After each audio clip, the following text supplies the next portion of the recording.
It's oftentimes where you can find the best athletes on the diamond. It's in the outfield. So we can kind of all assume that your first team, it's going to be the big three of Yelly and Belly and Mike Trout. But I mean, look here. I mean, these guys. No argument. No argument here, right? But there is a second team here. Now, Joel and Tom are part of the media portion of the panel that is determining the All-MLB team. And in just a moment, we'll let you know how you can get involved.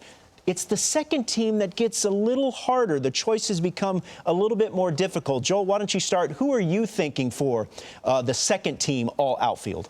Yeah, there were two that kind of jumped out to me, and that was Ronald Acuna and Mookie Betts. The third one was the tough one. I went with George Springer, even though he only played about 120-ish games, and Soto played so many games. Yeah.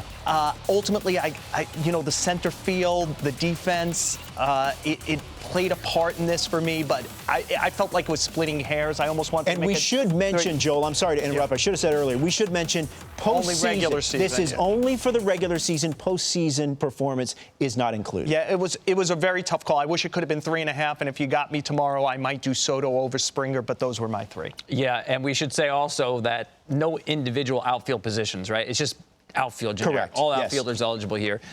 I'd go with your same three. Springer, again, was that tough choice. I have both Soto and Ketel Marte, who actually excelled at two different positions, second base and center field. I cheated. I put him at second base on my ballot. Okay, that's allowed.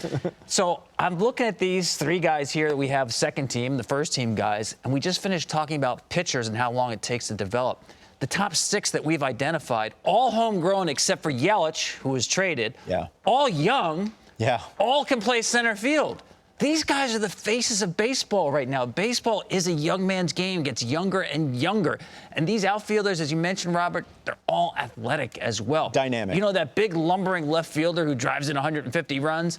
Doesn't play in the game anymore. Yeah. He's certainly not showing up on the best outfielders all MLB list. You don't see Greg Luzinski strolling outfielders, strolling outfields anymore. Because if I was going to pick an eighth outfielder, it would have been Aaron Judge, who's big, but he ain't lumbering, right? No. Like, he's a top athlete for his size. So, yeah, we're seeing just great athletes, two-way players here. And ultimately, that's why I went Springer over Soto, the better two-way player, I thought. And you mentioned Ketel Marte. You said you put him at second. He's got a strong argument to be maybe in that second tier, the second team, because among all outfielders, he was fourth in OPS and fourth in WAR. He had an amazing season for the Diamondbacks. Very underrated season. I think he came out of nowhere to a lot of people. You thought he was a pretty good player, but the power surprised a lot of people. A guy who went to spring training and he said, I'm not going to hit any more ground balls. I'm tired of hitting ground balls. I want to get the ball in the air. And you watch the way he swings the bat. It's all about leverage, using from the ground up his entire body. That guy, I think, that was not a fluke what he did in the season. We might be talking about him on 2020 All-MLB team. And real quick, if we did include postseason performance, would Juan Soto crack the first list? Would he crack? Would he crack the first team? I mean, the first list is the two MVPs and a guy who finished second for most valuable player. That's a pretty hard list to crack.